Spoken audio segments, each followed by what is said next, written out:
Hey everybody, today we're going to talk about some tips for new RPG players that I wanted to share with you. Let's get started.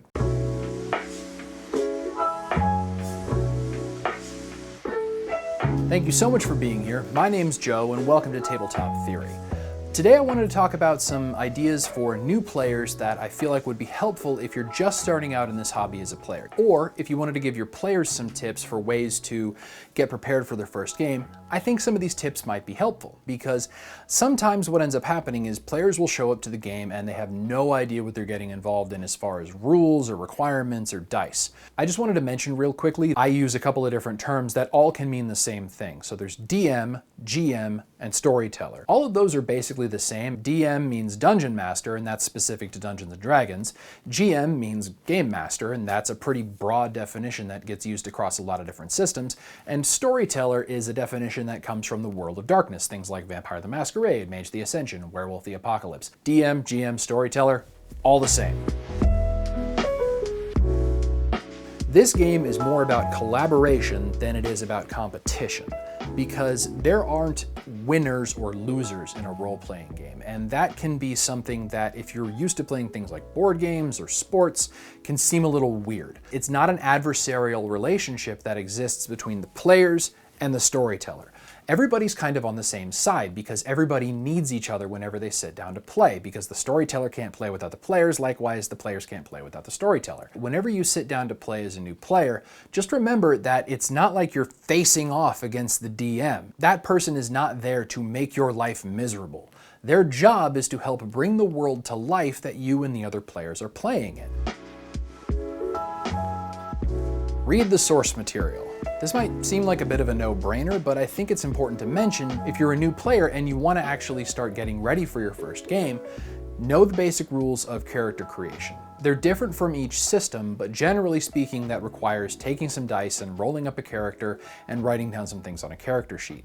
Then, know the rules for combat that you're going to be playing, and know the rules for social interaction. Out of all three of those, how to create a character is probably the most important for very new players because that's going to be the first thing they do whenever they start to play the game. Now, that doesn't mean you have to understand everything about how to create a character and come to the game with a new character. No, reading the source material does not mean that you have to know every rule from the entire book. If you take all of these three things together, you've become prepared to actually interact with the world that you're going to be playing in. Coincidentally, those three things are also the three basic principles that you need to know out of a rule set to become a storyteller, but that's a different video. If you read the source material, it just makes you a better prepared player. A basic read-through of just the book, just in those three sections, it's a minimal amount of effort that I wouldn't say is required, but it's encouraged for a new player.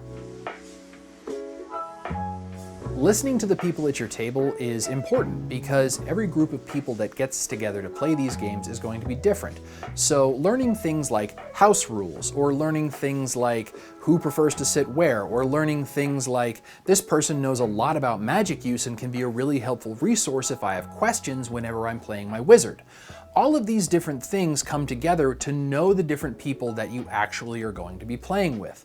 So you might have people at your table that have less experience or more experience than you, so they're going to be able to give you references and insight for your character, for what to do during the game, maybe if there's a puzzle that you can't figure out. Asking these people for help is important, and actually listening to what they have to say is the other part of that. So get to know the players that you're playing with as well as the GM, and you're going to be in a much better position as a new player.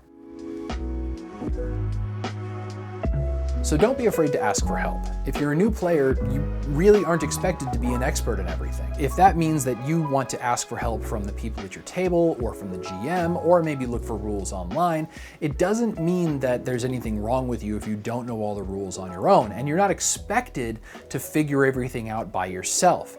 If you're a new player, that's what other players are there for. They're there as a resource that can help you actually figure out how to make the most of your game. And if you're working with players that maybe aren't really helpful to you developing that stuff, that can be a clue that that group might not be a good fit for you. But asking for that kind of help gets you more prepared to identify the type of players and storytellers that work well for you whenever you're actually going to be playing a game. Mistakes are going to happen. You're not going to remember every rule, you might roll the wrong die, the bad guy might get away, you may not save the day, and evil may prevail. That's fine. It's happened to me a lot. I have screwed up a lot when I've played, and sometimes it's not even my fault as a player, it's the fault of my dice. And believe me, everyone's dice have taken the opportunity to make their lives miserable. It's not just you. Even as a storyteller, everybody flubs things sometimes. So don't take it too hard if you feel like you are the one who's responsible for letting the bad guy escape, because those mistakes that you might make in play are only going to add to the development of the story. It's not your fault if you do something and something doesn't go your way. Because as long as you're trying to have fun with the rest of the players, that's the most important thing. So try to keep in mind that if you as a player are making mistakes, or if your other players are making mistakes, try not to come at it with a judgmental attitude like, oh, you're a screw up, you're a terrible wizard because you can't seem to remember that you have to cast Fireball whenever you walk into a very small room and want to smoke everything. No. Everybody takes different approaches to actually playing games because everybody's different. Everybody's creating different characters. As this is a collaborative storytelling process, whenever somebody makes a mistake, that's what the party's there for, to lift up their other party members, to help them feel encouraged, smart enough, and powerful enough to be able to actually play the game. Because that's the whole point. It's supposed to be fun. It's important to remember that it's just a game, and that doesn't mean that I think that anybody's going to confuse fantasy for reality like that really awful Tom Hanks movie. No, that's not what I'm talking about. What I'm talking about is the idea that it's really, really easy to get pulled in really hard by this hobby. It happened to me when I was younger. It's happened to my friends. It continually happens to the people that I run games for if this is the first time they've ever run.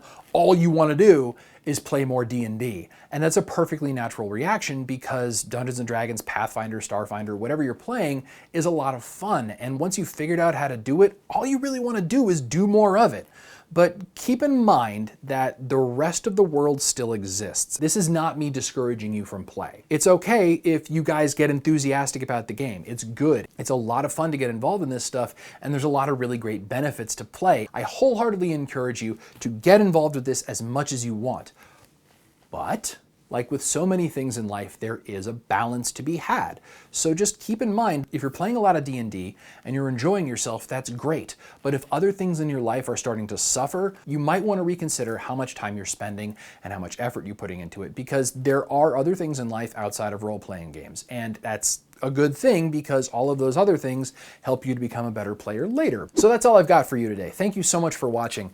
If you're a new player and you're starting out on your first game, welcome. I'm excited that you're actually going to be playing your first game soon. If you've done your first game, I want to know how it went. What did you play? What did you do? What kind of character did you create? If it was a great time, or if it was a bad time, or if you just had a weird time, I want to know how it went. Leave a comment down in the comment section here, or you can follow me on Instagram or Twitter and let me know how it went there. I'm excited that you've become a part of this hobby, or if you're a player that's returning after a long time, welcome back. I'm glad you're here.